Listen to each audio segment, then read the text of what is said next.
Today, we're taking a journey into the world of Nepali cuisine. A fascinating topic. Absolutely. We've gathered our sources, and our goal really is to pull out the most interesting bits about Nepali food. You know, the everyday stuff, the festival dishes, what makes it unique. And hopefully give you a good feel for it without getting totally overwhelmed. Exactly. A shortcut to getting well-informed. Now, Nepal's location is pretty striking, isn't it? Right between India and China. It really is. And that position, plus the incredible landscape, you go from the Himalayas right down to the Terai plains, that variety is fundamental to the food. Yeah, it really shapes what people eat region by region. Okay, so let's talk core principles. What are the main takeaways from our sources about Nepali food in general?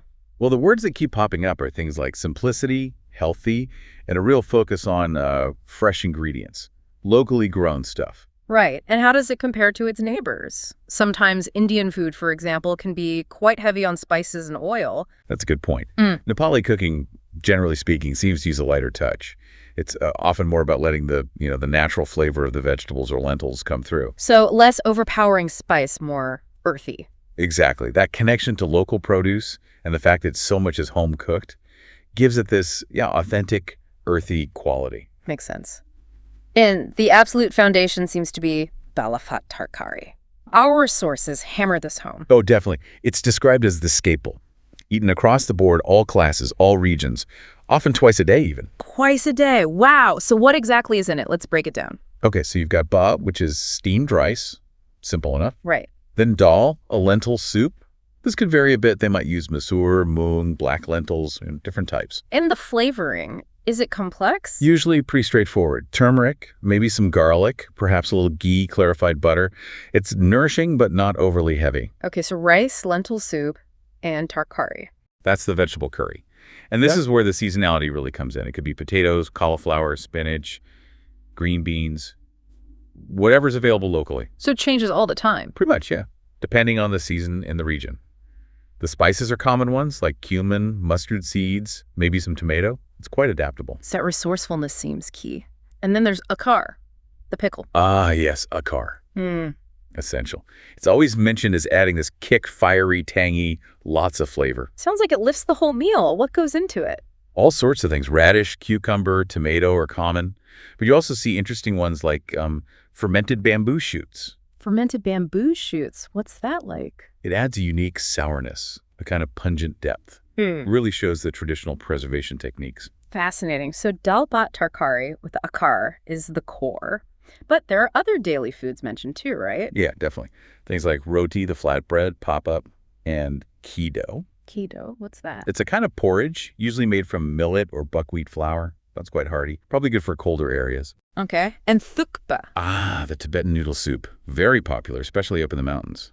Comfort food. So a consistent base with Dal Bhat, but also these other staples depending on where you are. Precisely.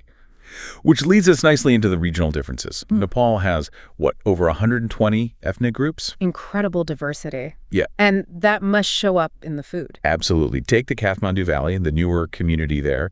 They have this amazing feast called Same Bhaji. Same Bhaji, tell me more. It's not just one dish. It's like an elaborate platter. You get kura, that's beaten rice, chewy texture. Okay. Then choyela, spicy grilled buffalo meat, very flavorful. Alutama, potato and bamboo shoot salad, quite tangy. And patmas, roasted black soybeans for crunch. Wow, that's a whole combination of tastes and textures on one plate. Exactly. It's a real showcase of Newari culinary tradition. Sounds amazing. Yeah. Now let's shift gears up to the Himalayas. Sherpa, Tibetan, Tamang communities. Colder climate, so the food must adapt, right? Totally. You need high-energy foods. So thukpa, as we mentioned, momos, of course, those dumplings everyone loves now. Momos are huge globally. They really are. And tsampa, you heard of that? That's simpa, remind me. It's roasted barley flour. Super nutritious, easy to prepare. You just mix it with liquid, often butter tea. Perfect for high altitudes. Ah, right. And yak meat, butter tea makes sense for that environment. Definitely. Then if you go south, down to the Terai Plains near India. The influence changes again, I bet. Big time. You see a lot more Indian culinary links. Dishes like lidi choka, samosas, kachori, Moscow tarkari, a fish curry is common too. And the flavor profile? Generally spicier than in the hills. And they often use mustard oil for cooking, which gives a distinct flavor. It really is like different culinary zones within one country. It's amazing how the landscape and neighbors shape the plate. And this variety shines even brighter during festivals and special occasions. Food is central to celebrations. Right, like Dashain, the biggest Hindu festival. What's eaten then? Oh, lots of feasting. Yeah. Goat curry is very popular. And celebratory, have you seen those? The ring-shaped bread? Yeah, like a crispy sweet rice donut.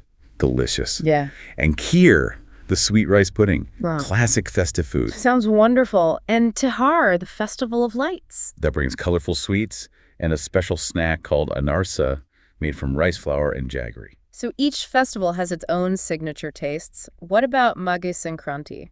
That marks the end of winter. People eat things like tokoladu, sesame seed balls, yam, ghee, molasses. These often have symbolic meaning relating to warmth and health. Food carrying meaning. Very much so. Yeah. Even Nepali New Year, Biscuit Jantra, involves lots of feasting, drinks, barbecues. It's all about communal celebration. And weddings, I imagine they're huge feasts. Incredible spreads, multiple meat curries, paneer dishes for vegetarians, sweets like rasbari and gulab jamun, and often jand. Jand. What's that exactly? It's a traditional homemade rice beer, quite common at social gatherings and celebrations. Can vary quite a bit in strength and taste. It sounds like food is deeply woven into the social and cultural fabric. Absolutely. And there's a spiritual dimension too. Our sources mention how common it is in Hindu and Buddhist homes to offer a portion of food to the gods before eating. Ah, like a small offering. Yeah. It shows this deep respect for sustenance, this connection between, the divine and daily life. Food isn't just fuel. It's sacred for many. That adds another layer entirely. Yeah. Okay, let's look at the present day. How is Nepali food evolving? Globalization must be having an impact. Definitely. The Nepali diaspora has played a huge role. Think about momos again. They're everywhere now. True, and Nepali restaurants are popping up internationally. Right. But within Nepal, too, especially in cities like Kathmandu and Pokhara, you're seeing change. There's this emergence of fusion cuisine. Blending Nepali flavors with other styles. Exactly. Nepali tacos, things like that. It's getting creative. Interesting. But what about traditional food? Is it fading away with fast food and cafes coming in? Well, younger generations are certainly embracing cafes and bakeries more.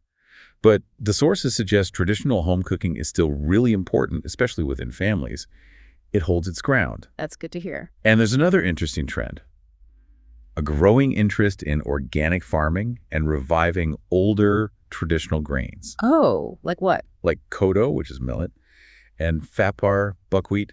People are rediscovering their health benefits and bringing them back. So it's sort of looking forward and backward at the same time. A mix of tradition and innovation. It sounds like Nepali cuisine is dynamic, but still holds onto its core values, that humility, healthiness, connection to the land.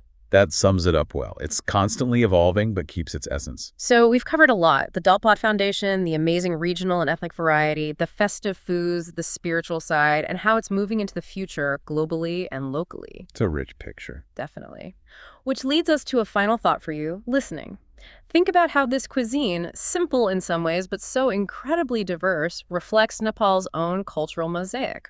Yeah, and maybe ask yourself which bit sparked your interest most. Was it the Mamai Bhaji platter, the high-altitude sampa, a particular festival dish, perhaps something to explore further?